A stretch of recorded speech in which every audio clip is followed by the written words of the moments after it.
Today, I'm going to talk to you about structures. Basically, a structure is... Hey! Basically? Like basics? Get out. Basically, a structure is how your song is put together. With your verses, your choruses, your bridges, your intros, your riffs, your solos, all that rubbish. Each one of these sections has a purpose in the song. It usually defines how the song is flowing, the mood of the song, how loud it is, how much impact it is. And traditionally, the chorus is the loud section. It's the bit that people remember, it's the catchy bit, it's the bit that hits you in the face. But that's only traditionally. You can do what you want. A lot of songs have the chorus as the die down bit and the verses as really up-tempo and loud. In a typical song, your verses lyrics will be very literal. They'll be about the story of the song, and the point of the verses will change as the song changes. And your chorus is usually your point, your moral, your driving force of the song. So say we have a song about cooking, and it's about, the verses are about how you use a wok. Some stupid idiot uses a wok to cook bacon, and the chorus can be about the underlying theme of cook better, do better things, use your brain. You better cook better. Very good, yes. You yes, better cook better. Released in 2015. So we have your verse and your chorus. Your bridge is exactly that. It's the bridge between sections, and it's the part of the song where it changes. Usually it only happens once, but It's also known as a middle eight in some genres. it is also known as a middle eight in some genres. It can also be described as an interlude or various things like that. And the basic point of a bridge is to change the song up. Usually it'll be, if the song's quite died down all the way through, then the bridge will be really big. If your song is quite loud and upbeat all the way through, the bridge will be quite died down, and it may lead into a solo which will climax into a big fluffy array of rainbows and caterpillars and things. Basic structure is verse, chorus, bridge, chorus, end. But you can do 1,000,001 different variations of that, and it'll entirely depend on how you want the story of your how you want the story of your song or your flow of your song to work. A lot of songs have intros and riffs scattered around in various places. They have solos after bridges and into the last chorus, or they end on a solo, or they end on a bridge. It doesn't matter, do what you want. If you feel like a part should go there and that you don't necessarily need a chorus there, or that banjo solo right after the third bar of the second verse doesn't really work, then get rid of it. Do what you like. That's just basic song structure, and you can experiment with that however you want. My family has just got home, so we shall have a short interlude while my brother comes upstairs, chucks his stuff away, undoubtedly comes in and shouts, "Hi Joe, how's your day been?"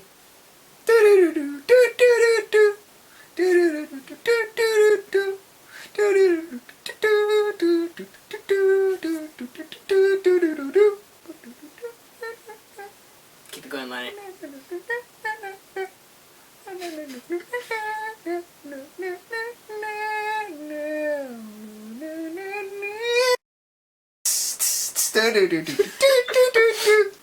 It's gonna be a good chapter.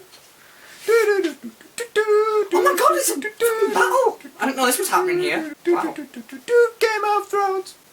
Battle of Ice and Sea and Fire.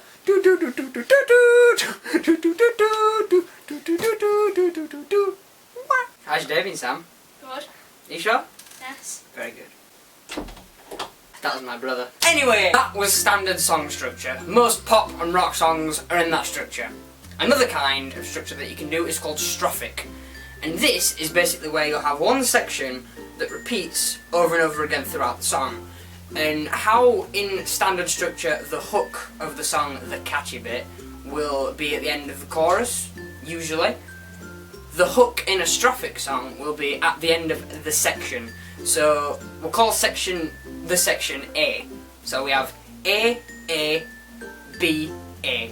B will essentially be the bridge of the song. It'll change up a little bit. It'll go to relative minor, which I've spoken about in my other videos if you want to watch that. Yeah, so Strophic structure is really basic, but it's quite hard to get right. You have to kind of make your A section very in between a verse and a chorus. It needs to be quite literal with its lyrics, but the hook also needs to be really catchy to account for the fact that you don't have a chorus in the song. A nice example of this song would be She by Elvis Costello. This song has a verse that has a hook at the end, and it just repeats and repeats and repeats, and it works. It doesn't follow a standard structure, and it's really good. This structure is mainly used in like jazz and classical, and a lot in the Frank Sinatra, Sammy Davis Jr.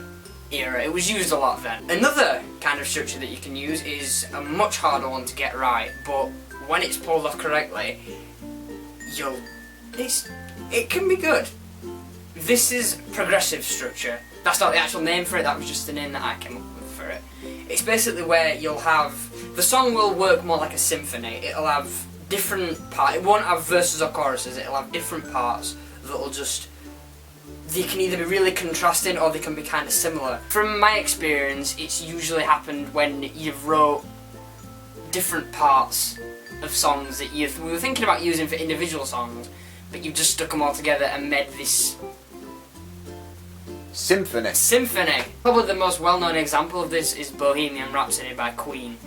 It doesn't have a verse, it doesn't have a chorus, it just has sections, and they're all good, except the opera bit in the middle, which I really don't like. Galileo, Galileo, Galileo, Galileo, let me go! Yeah. No, Mamma mia, Mamma mia, Mamma mia, let me go. Beelzebub has it ever first for me. This song basically goes from a soft piano intro and ends in a really big epic guitar solo, and it has a choir bit in the middle. What's that about?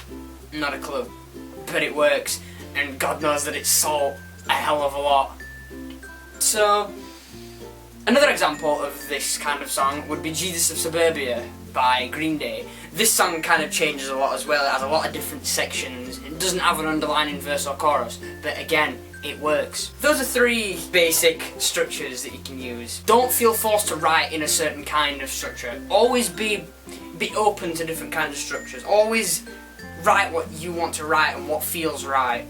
Like, don't just add another verse in for the sake of adhering to standard form structure. Just do what you like, and whatever your songs feel like they should do that. For example, Sick Gamer should take all of the music out of his songs. He should, yes. I think he should just retire at age 9 and become a monk and never speak again. If you're watching this, just stop being a dick, please. Good. When I was 9, I was climbing trees and shooting my friends with BB guns, which I probably shouldn't have been doing. And I enjoyed it. I didn't feel the need to go on YouTube and ruin people's lives. I was just a nice kid. And I still am a nice kid. You are not, so be nice. If you don't know what we're talking about, I'll link to the video in the top right. Go watch that. Yeah. Okay. I think I'm done. Okay. Goodbye.